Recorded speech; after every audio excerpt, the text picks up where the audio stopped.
మన ముఖ్యమంత్రి గారు రేవంత్ రెడ్డి గారు ప్రజలందరికీ కూడా ఈజీగా అందుబాటులో ఉండాలని చెప్పి గ్రామాలకే ప్రజాపాలన తీసుకొచ్చిండ్రు.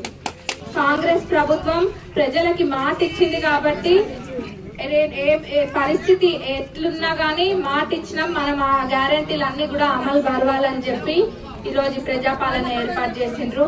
దీని ఉద్దేశం ఏంటంటే లబ్ధిదారులు ఎవరైతే ఉంటారో ఆ గ్యారెంటీలలో 6 గ్యారెంటీలలో ఇళ్ళకే కానివ్వండి, మన ఇంద్రమ్మ ఇళ్ళకే కానివ్వండి, లేకపోతే యువ వికాసం, గృహజ్యోతి ఇలా చెప్పుకుంటా పోతే అందులో ఉన్న వాటన్నిటికి కూడా లబ్ధిదారులు ఎవరైతే ఉంటారో వాళ్ళందరూ అప్లై చేసుకోవాలి. దయచేసి ఎవరికైనా తెలియకపోయినా ఇక్కడున్న తెలిసిన వాళ్ళు అధికారులు వాళ్ళకి తెలియజేయండి. అర్హులైన వాళ్ళు మాత్రమే, మళ్ళీ చెప్తున్నా అర్హులైన వాళ్ళు మాత్రమే. కొంతమంది మాకు ఇల్లు ఉంది కానీ మళ్ళీ ఇంకోటి ఉంటుందిలే మా పేరు మీద వాడు ఉంటుంది ఇల్లు అన్న ఆలోచనలు చేయొద్దు. ఎవరికి లేదో, ఎవరికి నిజంగా అవసరం ఉందో, ఇల్లు లేకుండా ఇబ్బంది పడుతున్న వాళ్ళ కోసమే ఇది ఇట్లాంటి స్కీములు పెట్టింది ప్రభుత్వం. మీరు ఒకవేళ ఉన్నవాళ్ళు మళ్ళీ అప్లై చేసినా గానీ వేటికైనా ప్రభుత్వం వెరిఫై చేస్తుంది, ప్రభుత్వం గుడ్డిది కాదు. కానీ అవసరం ఉన్న వాళ్ళకి మటుకు తప్పకుండా ఆ సహాయం అందుతుంది. ఈ క్రమంలో ఎవరైనా మీ దగ్గరకు వచ్చి మీకు ఈ పని చేసి పెడతాము, మా ద్వారా ఈ పని అవుతుంది అని చెప్పి మీ అధికారులే కానివ్వండి, లేకపోతే లీడర్సే కానివ్వండి, ఇంకెవరైనా కానివ్వండి వచ్చి మీ దగ్గర డబ్బు అడిగినారు అనుకోండి, మీరు ఏం చేస్తారు? ఒక్క రూపాయి కూడా మీ జేబులోకి వెళ్ళి మీరు తీయద్దు. ఎందుకంటే ఇది ప్రభుత్వం చేస్తుంది, ప్రభుత్వము మీకు ఇస్తుంది ఈ పథకాలు.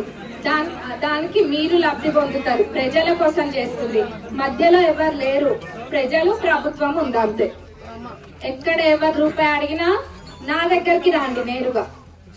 ఆ అడిగిన వాళ్ళ పైన చర్యలు నేను తప్పకుండా తీసుకుంటా. అది మీరు మర్చిపోకుండా నా దగ్గరికి ఇంకెక్కడికి కూడా వెళ్ళకండి, నా దగ్గరకే రండి. మర్చిపోకుండా నా దగ్గరికి ఇంకెక్కడికి కూడా వెళ్ళకండి, నా దగ్గరకే రండి. నేను ఆ చర్యలు తీసుకుంటా అని చెప్పినా తీసుకుంటా కూడా. మీరు మటుకు మీ జేబులో నుంచి రూపాయి ఇవ్వద్దు. మరి కాంగ్రెస్ ప్రభుత్వము ఇదే స్ఫూర్తితో ముందుకెళ్తుంది. ఇంకేమైనా పెండింగ్ పనులు ఉన్నా గానీ తప్పకుండా చెప్పినా, ఆనాడు చెప్పినా, ఇప్పుడు చెప్తున్నా, మనము పార్టీలు చూడం. ఎవరే పార్టీ అన్నది దయచేసి అధికారులు, లీడర్స్ కూడా చూడకండి. మనకే పార్టీ అన్నది ముఖ్యం కాదు, వాళ్ళ కుటుంబానికే కానివ్వండి, అప్లై చేసిన వ్యక్తికే కానివ్వండి, అవసరం ఏ తిరుగుంది అన్నది మనకి ఇంపార్టెంట్. అంతేగాని వాళ్ళ ఆ పార్టీ వాళ్ళని ఇంకో పార్టీ వాళ్ళని మనం భేదం చూపిస్తే మటుకు మనము చూపియద్దు.